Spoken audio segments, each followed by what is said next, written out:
تو بیلی تے سب جگ بیلی. میرے نہایت ہی لائق صد احترام محترم و معظم بزرگ و دوستو، اللہ تعالیٰ کی بے شمار حمد و ثنا سرکار دو جہاں صلی اللہ تعالیٰ علیہ وسلم کے ذات اقدس پر بے شمار درود و سلام کے بعد اللہ پاک کا لاکھ لاکھ کرم اور احسان ہے کہ اس رب پاک نے ہم سب کو ایک مرتبہ پھر یہ عظیم رات شب برات کی رات عطا فرمائی۔ اللہ پاک سے دعا ہے اللہ پاک ہم سب کا مل بیٹھنا اپنی بارگاہ میں قبول فرمائے، اور کریم مولا اس رات کے صدقے سے ہمارے تمام گناہوں کو معاف فرمائے۔ بڑی رات ہے، عظمت والی رات ہے، شان والی رات ہے۔ ہم اللہ سے مانگنے آئے ہیں، اللہ سے لینے آئے ہیں، اور وہ رب بڑا کریم ہے، مانگنے والوں کو پسند بھی فرماتا ہے، عطا بھی فرماتا ہے۔ مانگنے والوں کو پسند بھی فرماتا ہے، عطا بھی فرماتا ہے۔ تو اس لیے ذرا حشاش بشاش ہو کے بیٹھیں۔ میں دیکھ رہا تھا کہ جب نعت خوان حضرات نعتیں پڑھ رہے تھے، آپ بالکل اداس بیٹھے ہیں، ذرا حشاش بیٹھیں، چہروں پر مسکراہٹ لائیں، اللہ کی رحمت سے امید لگا کے بیٹھیں، انشاءاللہ وہ کریم ضرور کرم فرمائے گا۔ ذرا اپنے حشاش بشاش اور خوش ہونے کا ثبوت دے، ذرا زور سے کہہ دیں سبحان اللہ۔ ماشاءاللہ اس طرف والوں کی آواز زیادہ آئی ہے، اس طرف والوں کی کم آئی ہے، آپ بھی کہہ دیں سبحان اللہ۔ دیکھیں ہم اللہ رب العالمین کو راضی کرنے آئے ہیں، اور وہ رب آپ بھی جانتے ہیں، میں بھی جانتا ہوں، کوئی اسے مناتا ہے تو وہ مان جاتا ہے، وہ رب مان جاتا ہے، وہ راضی ہو جاتا ہے۔ اس لیے ذرا کھلے دل کے ساتھ بیٹھیں، اور سبحان اللہ کی آواز بھی آتی رہے، ماشاءاللہ کی آواز بھی آتی رہے، کیونکہ یہ جو چھوٹے چھوٹے کلمات ہوتے ہیں نا، سبحان اللہ ماشاءاللہ، ان کی بڑی فضیلت ہوتی ہے۔ خاموش نہ بیٹھا کریں، جب کوئی بات سنا کریں، کوئی نعت سنا کریں، کوئی بیان سنا کریں، جو بات اچھی لگے، سمجھ آئے تو سبحان اللہ ماشاءاللہ کہا کریں۔ اور یاد رکھیں جو سبحان اللہ ہے تو چھوٹا سا کلمہ، لیکن حضور فرماتے ہیں جو ایک دفعہ کہتا ہے اللہ اس کے لیے جنت میں ایک درخت لگا دیتا ہے۔ اور ماشاءاللہ آج کی رات تو ہے ہی نیکیوں والی رات، تو عام راتوں میں، عام دنوں میں جب ایک دفعہ کہیں گے تو ایک درخت لگے گا، تو اس رات میں جب ہم سبحان اللہ کہیں گے تو پھر کتنے درخت لگیں گے، کتنا اللہ پاک کی طرف سے اجر ملے گا۔ بہرحال حاضرین محترم، یہ رات بڑی عظمت والی ہے، شان والی ہے۔ ایک رات تو وہ ہے جس کی فضیلت اللہ پاک نے سورۃ القدر میں فرمائی۔ ارشاد فرمایا انا انزلناہ فی لیلۃ القدر وما ادراک ما لیلۃ القدر، کہ ہم نے اس قرآن مجید کو لیلۃ القدر میں اتارا، اور اے سننے والے تو کیا جانے کہ یہ لیلۃ القدر کتنی اہمیت والی ہے۔ لیلۃ القدر خیر من الف شہر، یہ ایک رات 1000 مہینے سے بہتر ہے۔ لیلۃ القدر میں قرآن اترا، کب اترا، کہاں سے کہاں اترا؟ یاد رکھیں لیلۃ القدر میں قرآن لوح محفوظ سے پہلے آسمان پہ اترا۔ لیلۃ القدر میں قرآن کہاں سے کہاں اترا؟ لوح محفوظ سے پہلے آسمان پہ۔ اور آج جس رات کو ہم منا رہے ہیں یہ وہ رات ہے، اس رات قرآن کو لوح محفوظ پہ لکھا گیا، قرآن کو لوح محفوظ پہ اتارا گیا۔ رمضان کی عظمت بھی اس لیے ہے کہ اس کا تعلق قرآن سے ہے، لیلۃ القدر کی عظمت بھی اس لیے ہے کہ اس کا تعلق قرآن سے ہے۔ یاد رکھیں اس رات کی عظمت بھی اس لیے ہے کہ اس کا تعلق بھی قرآن کے ساتھ ہے۔ اللہ پاک نے قرآن پاک میں ارشاد فرمایا حامیم والکتاب المبین، مجھے کتاب مبین کی قسم، انا انزلناہ فی لیلۃ مبارکۃ انا کنا منذرین، فرمایا ہم نے اس قرآن کو برکت والی رات میں اتارا، ہم نے اس قرآن کو برکت والی رات اتارا، کیونکہ ہم اس قرآن کے ذریعے لوگوں کو ڈرانا چاہتے ہیں۔ اور وہ برکت والی رات کتنی اہم رات ہے، ارشاد فرمایا فیہا یفرق کل امر حکیم، اس رات میں ہر حکمت والا معاملہ تفریق یعنی تقسیم کیا جاتا ہے۔ اب یہ جو جملہ ہے یہ بتا رہا ہے کہ اس آیت میں جس رات کا ذکر ہو رہا ہے وہ رات کون سی ہے؟ شب برات کی رات ہے۔ آئے سمجھیں، اس رات کی بات ہے، کیوں؟ کیونکہ یہ جو شب برات کی رات ہے، نصف شعبان کی رات ہے، حدیث پاک میں آتا ہے آقا علیہ السلام نے ارشاد فرمایا کہ اس رات میں اگلے سال کے نام اعمال فرشتوں کو سپرد کر دیے جاتے ہیں اس رات میں۔ اور ایک حدیث پاک میں آتا ہے آقا علیہ السلام ویسے تو پورا سال مختلف دنوں میں روزے رکھتے تھے، خاص طور پہ چاند کی 13 رات، 13 تاریخ کو، 14 تاریخ کو، 15 تاریخ کو حضور روزے رکھا کرتے تھے۔ ہر مہینے میں جمعرات روزہ رکھتے تھے، پیر والے دن روزہ رکھتے تھے۔ رمضان کے روزے تو ہیں ہی فرض، لیکن یاد رکھیں ایک امتی ہونے کے ناطے سے ہمیں یہ پتہ ہونا چاہیے کہ حضور نے جس رات میں سب سے زیادہ روزے رکھے ہیں، وہ حضور نے جس مہینے میں رمضان کے بعد حضور نے جس مہینے میں سب سے زیادہ روزے رکھے ہیں وہ مہینہ کون سا ہے؟ شعبان کا مہینہ ہے۔ ایک امتی کے ہونے کے ناطے آپ کو یہ پتہ ہونا چاہیے رمضان کے تو پورے مہینے کے روزے فرض ہیں، اس کے علاوہ کون سا مہینہ ہے جس میں حضور کثرت سے روزے رکھتے تھے؟ وہ شعبان کا مہینہ ہے۔ صحابہ کرام نے اس کی وجہ پوچھی، یا رسول اللہ، یا حبیب اللہ، آپ شعبان میں اتنے روزے رکھتے ہیں، اس کی وجہ کیا ہے؟ آقا علیہ السلام نے ارشاد فرمایا، اے میرے صحابہ، شعبان کی جو نصف کی رات ہے، شب برات کی رات ہے، اس رات میں فرشتوں سے پچھلے سال کے نام اعمال واپس لے لیے جاتے ہیں، اگلے سال کے نام اعمال ان کے سپرد کر دیے جاتے ہیں۔ میں چاہتا یہ ہوں کہ میرے نام اعمال کا آغاز بھی روزے سے ہو اور میرے نام اعمال کا اختتام بھی روزے سے ہو۔ یہ حضور نے بتایا کہ میری خواہش یہ ہے کہ میرے نام اعمال کا آغاز بھی کس سے ہو؟ روزے سے، اور اختتام بھی کس سے ہو؟ روزے سے۔ تو اس حدیث سے پتہ چلا کہ اس رات فرشتوں سے نام اعمال پچھلے سال کے لے لیے جاتے ہیں، اگلے سال کے دے دیے جاتے ہیں۔ تو اندازہ لگائیں، قرآن نے بھی یہی بات کی، حدیث نے بھی یہی بات کی، تو پتہ چلا جس رات قرآن پاک لوح محفوظ میں لکھا گیا وہ رات کون سی تھی؟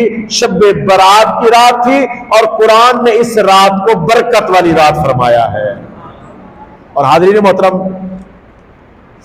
امام ترمذی رحمۃ اللہ علیہ نے ایک حدیث بیان کی ہے، وہ فرماتے ہیں کہ مومنوں کی ماں، وہ فرماتے ہیں کہ مومنوں کی ماں حضرت سیدہ طیبہ حضرت عائشہ صدیقہ رضی اللہ تعالیٰ عنہ، آپ فرماتی ہیں کہ ایک رات ایسا ہوا، رات کے ایک حصے میں میری آنکھ کھلی، میں نے دیکھا حضور بستر پہ موجود نہیں ہے۔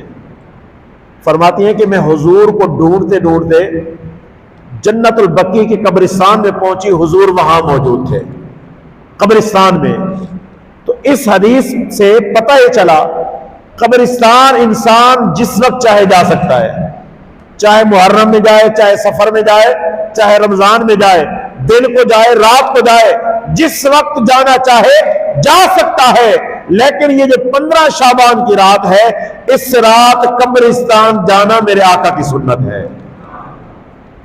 اور حضور کس قبرستان میں گئے تھے؟ جنت البقیع میں۔ اس قبرستان میں حضور تشریف لے گئے۔ تو اس کا یہ بھی پتہ چلا کہ اگر آپ کے ماں باپ کی قبریں، آپ کے پیاروں کی قبریں دور ہیں، نزدیک والے قبرستان نہیں ہیں، تو آپ حضور کی سنت پوری کرنے کے لیے نزدیک والے قبرستان بھی جا سکتے ہیں۔ اور یاد رکھیں قبرستان میں جب ہم جاتے ہیں نا قبریں دو طرح کی نظر آتی ہیں. کچھ قبریں وہ ہوتی ہیں جو ہمیں بتا رہی ہوتی ہیں کہ ان کے پیارے روزانہ یہاں آتے ہیں, اور کچھ قبریں اس حال میں ہوتی ہیں بتاتی ہیں کہ سالوں سے کوئی نہیں آیا. جس طرح لاہور میں جائیں نا جہانگیر کے مقبرے میں, عمارت تو بڑی عالی شان ہے لیکن وہاں الو بول رہے ہیں, اور وہاں ایک شعر لکھا ہوا ہے جس کا مطلب یہ ہے کہ ہم غریبوں کے قبرستان پہ, ہم غریبوں کی قبروں پہ کوئی دیا جلانے والا بھی نہیں ہے, کوئی فاتحہ پڑھنے والا بھی نہیں ہے, کوئی نہیں جاتا. بادشاہ وقت ہے جہانگیر, خالی پڑی ہوئی ہے قبر, الو بول رہے ہیں, کوئی نہیں جاتا ہے. اور ساتھ ہی اللہ کے ایک فقیر کی مزار ہے داتا علی اجمیری کی, وہاں دیکھیں رات دن مخلوق خدا کا رش لگا ہوا ہے, ہجوم لگا ہوا ہے. تو قبریں دو طرح کی ہوتی ہیں, کچھ تو ایسی ہوتی ہیں جس میں مخلوق خدا آ جا رہی ہوتی ہے, اور کچھ ایسی ہوتی ہے کہ سالوں سے کوئی نہیں آتا ہے. حاضرین محترم, قبرستان کے پاس سے جب گزرا کریں یا ان راتوں میں قبرستان جایا کریں تو وہاں جتنے بھی مومن مدفون ہوتے ہیں سب کے لیے ہاتھ اٹھا کے دعا کر لیا کریں, کیونکہ بات چل پڑی ہے. تو میں عرض کر دوں, میں نے یہ حدیث پاک آپ کو کئی مرتبہ سنائی ہے کہ جب کوئی شخص قبر میں چلا جاتا ہے اس کی حالت کیا ہوتی ہے. آقا علیہ الصلوۃ والسلام نے ارشاد فرمایا مل میت فی القبر الا کالغریق المتغوص. حضور نے ارشاد فرمایا کہ جب کوئی بندہ قبر میں چلا جاتا ہے اس کی حالت ایسے ہوتی ہے جیسے کوئی پانی میں ڈوب رہا ہو, مدد کے لیے پکار رہا ہو. قبرستان میں جب کوئی چلا جاتا ہے نا قبر میں تو اس کی حالت ایسے ہو جاتی ہے جیسے کہ پانی میں ڈوب رہا ہو, مدد کے لیے پکار رہا ہو.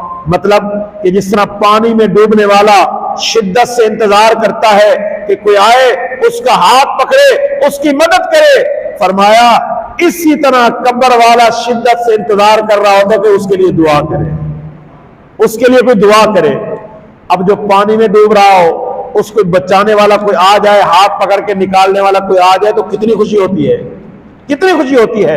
اور اسی طرح جب قبرستان میں کوئی سویا ہوا ہے اس کے لیے کوئی دعا کرتا ہے, میرے آقا نے فرمایا ایک دعا کے بدلے وہ کتنا خوش ہوتا ہے. حضور نے فرمایا جس طرح کسی کو دنیا پر موجود ساری نعمتیں ڈبل کر کے دے دی جائیں, جس طرح یہ خوش ہوتا ہے قبر والا ایک دعا کے بدلے اس سے بھی زیادہ خوش ہوتا ہے, اس سے بھی زیادہ. تو اس لیے قبرستان جایا کریں. بہرحال بات میں کر رہا تھا کہ حضور قبرستان میں تھے اور وہاں موجود صحابہ کرام کے لیے دعائے مغفرت فرما رہے تھے. حضرت عائشہ جب وہاں پہنچی آقا علیہ السلام نے پوچھا عائشہ کیسے, کہاں آئی ہو؟ عرض کی یا رسول اللہ آپ بستر پہ نہیں تھے, میں پریشان ہوئی, آپ کو ڈھونڈتے ہوئے یہاں آ گئی. عائشہ کیا تو یہ سمجھتی ہے کہ اللہ رسول تجھ پر ظلم کریں گے؟ ایسا نہیں ہے. عائشہ جانتی ہو یہ رات کون سی ہے؟ یا رسول اللہ حکم فرمائیں. آپ نے فرمایا یہ نصف شعبان کی رات ہے, اور اس رات اللہ کا اتنا کرم ہو رہا ہوتا ہے, اللہ کی اتنی مہربانی ہو رہی ہوتی ہے کہ بنی کلب کے بکریوں کے جسم پہ جتنے بال ہیں ان بالوں کے برابر اللہ اس رات میں اپنے بندوں کی بخشش فرما دیتا ہے. اس دور میں بنی کلب وہ قبیلہ تھا جو سب سے زیادہ بکریاں پالتا تھا, اور ان کی بکریوں پر بال بہت زیادہ ہوتے تھے. ہمارے سر پہ کتنے بال ہیں ہم میں سے کسی کو پتا نہیں ہے, بکری کے جسم پہ کتنے بال ہوتے ہیں کوئی گن سکتا نہیں. غیب دان نبی نے فرمایا کہ بنی کلب جو سب سے زیادہ بکریاں پالتا ہے اور ان کی بکریوں کے جسم پر سب بکریوں سے زیادہ بال ہوتے ہیں, فرمایا پورے قبیلے کی بکریاں ملاؤ اور ان کے بال ملاؤ, ان بالوں کی تعداد کے برابر اس رات اللہ لوگوں کو جہنم سے آزاد فرماتا ہے. تو اندازہ لگائیں کتنی بڑی رات ہے. جب ایسی حدیثیں سنتے ہیں نا, پڑھتے ہیں نا, تو بے تحاشا خوشی ہوتی ہے اور دل میں فخر محسوس ہوتا ہے کہ اللہ پاک نے ہمیں کس نبی کا امتی بنا دیا ہے. ماشاءاللہ یہ جو راتیں, یہ شعبان کی رات, یہ رمضان, یہ لیلۃ القدر, یہ دوسری راتیں, یہ راتیں ہمیں کس کے صدقے سے ملی ہیں ذرا بتائیں؟ حضور کے صدقے سے, حضور کے صدقے سے. اور حضور کے صدقے سے سب کچھ مل رہا ہے, اور اس رات کی برکتیں بھی اللہ ہمیں حضور کے صدقے سے ضرور عطا فرمائے گا. اس لیے کسی نے کیا خوب کہا کہ نبی کے نور سے روشن میرے دل کا نگینا ہے، وہ میرے دل میں رہتے ہیں، میرا سینہ مدینہ ہے۔ نبی ذرا عبد ال کے کہتے ہیں نبی کے نور سے روشن، نبی کے نور سے روشن میرے دل کا نگینا ہے، وہ میرے دل میں رہتے ہیں، وہ میرے دل میں رہتے ہیں، میرا سینہ مدینہ ہے، نبی کے نور سے روشن۔ تو حاضرین محترم، میرے آقا کے صدقے سے یہ راتیں ملی ہیں، تو اس رات کو اور اس جیسی دوسری راتوں کو عبادت میں گزارا کریں، کیونکہ زندگی کا کوئی پتہ نہیں ہے۔ آپ ذرا سوچیں، پچھلے سال کتنے لوگ ہمارے ساتھ تھے، اس سال نہیں ہے، اگلے سال پتہ نہیں ہم میں سے کتنے نہیں ہوں گے۔ زندگی کا کوئی پتہ نہیں ہے۔ جب یہ راتیں آتی ہیں تو اللہ پاک کے کرم اور اس کی رحمت مانگنے کے لیے عبادت کیا کریں، دعائیں کیا کریں، التجائیں کیا کریں۔ دیکھیں بات یہ ہے، میں نے جمعے میں بھی آپ کو یہ بتایا تھا کہ عام راتوں میں اللہ پاک اپنی شان کے مطابق تہجد کے وقت آسمان دنیا پہ جلوہ گر ہوتا ہے اور آواز دیتا ہے کہ کوئی ہے بخشش مانگنے والا میں اسے بخشوں، کوئی ہے رزق مانگنے والا میں اسے رزق دوں، کوئی ہے مجھ سے راحت و سکون طلب کرنے والا میں اسے راحت و سکون دوں۔ وہاں تو ایک خاص وقت میں آتا ہے، لیکن مولا علی شیر خدا رضی اللہ تعالیٰ عنہ روایت کرتے ہیں، ابو داؤد شریف میں یہ حدیث موجود ہے، ابن ماجہ میں یہ حدیث موجود ہے، مولا علی شیر خدا فرماتے ہیں کہ آقا علیہ السلام نے ارشاد فرمایا، جب نصف شعبان کی رات آتی ہے نا، جیسے ہی سورج غروب ہوتا ہے، اللہ اپنی شان کے مطابق آسمان دنیا پہ جلوہ گر ہوتا ہے جو اس کی شان کے لائق ہے، اور آ کر وہ رب کیا فرماتا ہے، کوئی ہے رزق مانگنے والا میں اسے رزق عطا فرماؤں۔ ذرا کہہ دے سبحان اللہ۔ وہ رب کیا فرماتا ہے، کوئی ہے رزق مانگنے والا میں اسے رزق دوں۔ حاضرین محترم، مہنگائی کا دور ہے، آج لوگ فلاں ادارے میں اپلیکیشن دے رہے ہیں، فلاں ادارے میں درخواست دے رہے ہیں، فلاں ادارے میں درخواست دے رہے ہیں۔ ارے جب آپ ادھر ادھر درخواستیں جمع کرا کے تھک گئے ہیں تو آئیں آج اللہ کی بارگاہ میں ایک درخواست جمع کروائیں، آج اللہ سے رزق مانگیں، اور جتنے یقین کامل سے مانگیں گے وہ رب اتنا زیادہ عطا فرمائے گا۔ وہ رب وہ دینے والا فرما رہا ہے، کوئی ہے مجھ سے رزق مانگنے والا۔ اور حاضرین محترم، بات یہ ہے، آج اگر باہر کوئی سستے آٹے کا سیل پوائنٹ لگ جائے تو ہجوم ختم ہوگا، کوئی سستے کپڑوں کا، کوئی لنگر کا جو ہے یہاں پوائنٹ لگ جائے، لوگ قطاروں میں کھڑے ہوں گے۔ عجیب بات ہے کہ یہ رات آئی ہے، رحمت خداوندی پکار رہی ہے کہ آؤ مجھ سے رزق مانگو میں تمہیں دوں، مجھ سے بخشش مانگو میں دوں، گناہوں کی معافی مانگو میں دوں، اولاد مانگو میں دوں۔